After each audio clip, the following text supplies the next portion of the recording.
내 몸을 사랑하게 되는 날. 나를 사랑하기 위해 버려야 할 7가지. 첫째, 아듀, 비교하는 마음. 당신이라는 사람은 이미 특별합니다. 태어날 때부터 우리는 자주 비교를 받으며 자랐기 때문에 자신과 남을 비교하는 것이 굉장히 익숙하고 당연한 일이라고 생각합니다. 자라면서 들었던 대로 이제 내가 다른 사람과 나를 비교하기 시작합니다. 끊임없이 비교하며 내가 다른 사람보다 더 나은 위치에 있다는 것을 확인해야 그나마 좀 괜찮은 사람인 것처럼 느낍니다. 반대로 비슷한 나이와 비슷한 환경을 가진 사람과 비교해서 내가 더 못하다고 평가될 때는 스스로를 굉장히 가치 없고 쓸모없는 존재로 여깁니다.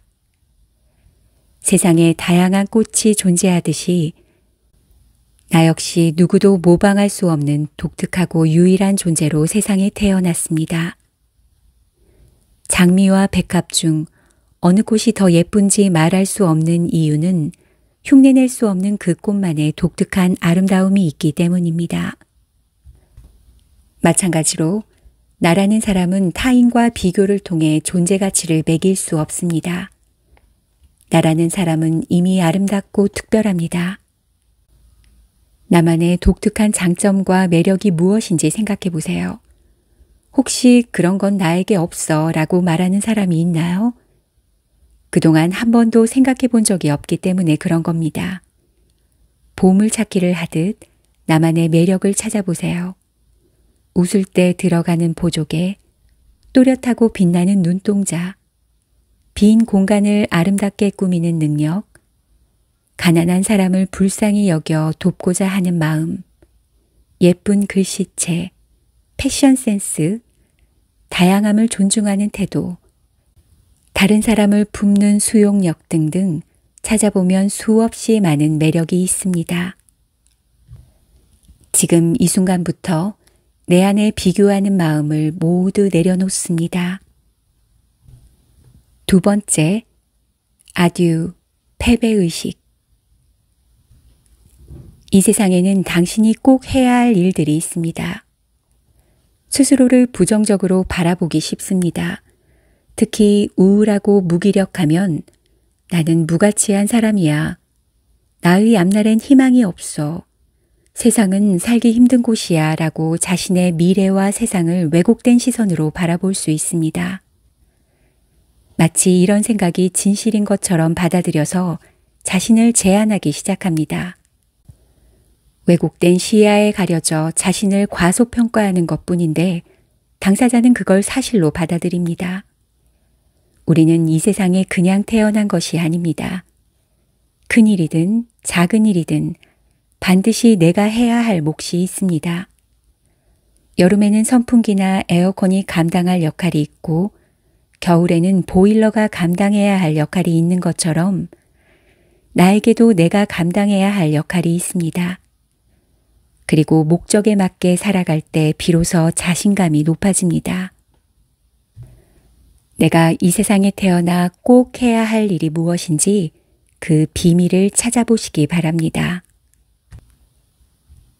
셋째, 아듀, 탓하는 마음. 내 인생은 바로 내가 책임지는 것입니다. 좋은 부모를 만나지 못해, 돈이 없어서, 이제까지 공부를 못해서, 살찐 나를 보고 사람들이 비웃어서 아무것도 못하고 있나요? 어떤 삶을 살지 결정하는 것은 환경이 아닌 나 자신입니다. 물론 통제할 수 없는 상황이 부정적인 결과를 낳을 수 있습니다. 그러나 사람 탓, 환경 탓을 하고 있다면 달라지는 것은 아무것도 없습니다. 냉정하게 보면 그러합니다. 내 인생이니까요. 최악의 상황이라 할지라도 앞으로 나아가게 하는 힘은 외부에 있지 않고 바로 나 자신에게 있습니다. 생각을 바꿀 수 있는 힘도 상황을 바꿀 수 있는 힘도 그 누구도 아닌 바로 나에게 있습니다. 힘든 과거가 있나요? 고생했습니다. 그 세월을 견뎌주어 고맙습니다. 그리고 괜찮습니다. 당신이 불행하게 살 필요도 이유도 없습니다. 그때는 힘이 없어 불행한 나날을 보냈을지 모르지만 지금부터 재밌고 즐거운 삶을 살기 위해 노력하면 됩니다. 인생의 소소한 것부터 큰 것까지 모든 결과에 책임지겠다는 마음을 갖는다면 현재 상황을 변화시키려 노력할 수밖에 없기에 반드시 지금보다 더 나은 상황이 펼쳐질 것입니다. 지금 이 순간부터 탓하는 것을 멈추고 작은 결정에서 큰 결정까지 내가 모든 것의 주체가 되는 연습을 시작해 보세요. 사소한 의사결정도 스스로 내리고 그 결정의 결과에 책임지는 연습을 시작하세요. 넷째, 아듀, 숨기고 싶은 마음. 내 마음의 상처는 부끄러운 것이 아니라 돌봐야 할 대상입니다. 누구나 마음 안에 크고 작은 상처가 있습니다. 사랑하는 사람에게 거절당해 생긴 상실감과 배신감, 가족으로 인한 슬픔과 외로움, 친구에게 느꼈던 소외감 등등 우리는 혼자 사는 것이 아니기 때문에 관계라는 울타리 안에서 어쩔 수 없이 상처를 주고받습니다. 모든 걸 다 갖춘 것 같아 보이는 사람들도 남들이 모르는 약한 면과 숨기고 싶은 어두운 부분이 있기 마련입니다. 상처는 우리의 생각과 다른 신비로운 법칙을 가지고 있습니다. 상처는 숨기려고 할수록 깊이와 고통이 심화되지만 드러내고 표현할수록 점차 다른 모습으로 변합니다. 상처는 제대로 된 관심과 보살핌을 받으면 강한 내적 무기가 되어 나의 삶을 지켜주고 다른 사람에게 용기와 격려를 주는 통로가 됩니다. 가장 숨기고 싶고 버리고 싶었던 나의 나약하고 어두운 부분이 오히려 나와 다른 사람을 진정성 있게 연결시켜주는 고리가 되고 나와 같이 아파하는 이들을 비춰주는 빛이 됩니다. 나의 상처를 외부에 드러내는 것을 너무 두려워하지 마세요. 가장 고통스러웠고 힘들었고 또 때로는 부끄러워 숨기고 싶었던 그 부분이 당신을 더 견고하게 하고 성장시켜 많은 사람에게 힘을 주는 통로로 사용될 것입니다. 훗날의 나를 기대하며 지금의 나를 바라보세요. 다섯 번째, 아듀, 학대하는 습관. 스스로를 귀하게 여길 때 비로소 세상이 나를 소중히 여깁니다. 나를 하찮고 쓸모없는 존재로 생각하면 그에 맞게 스스로를 대하게 됩니다.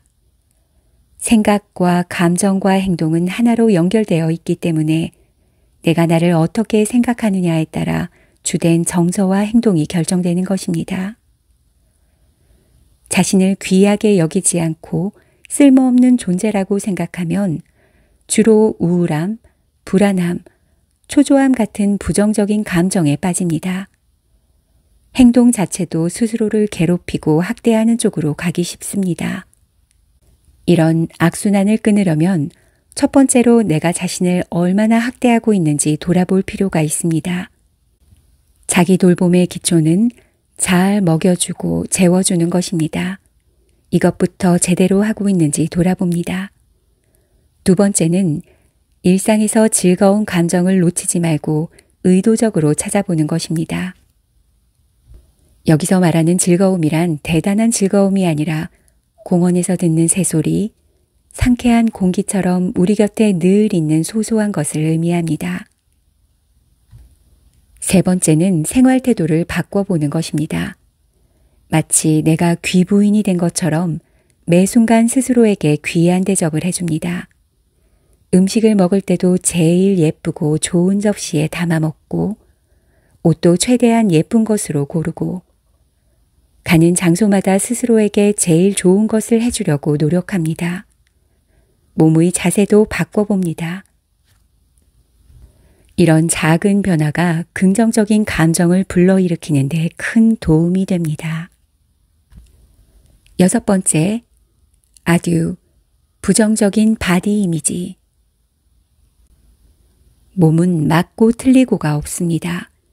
그냥 나 자신이기에 사랑할 뿐입니다.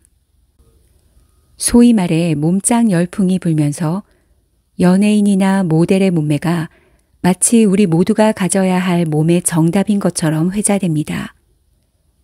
그런 몸을 가져야 행복의 안정권에 들 수 있다고 강조하는 사회 분위기는 모델의 몸을 갖지 못한 것에 대해 자기 비하와 불안을 가중시킵니다.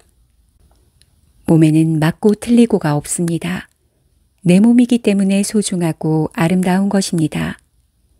내 몸이 연예인 몸매처럼 되어야만 사랑받을 자격이 있고 그렇지 못하면 사랑받을 자격이 없다고 생각하지 마세요. 그냥 내 몸이기 때문에 사랑스러운 것입니다.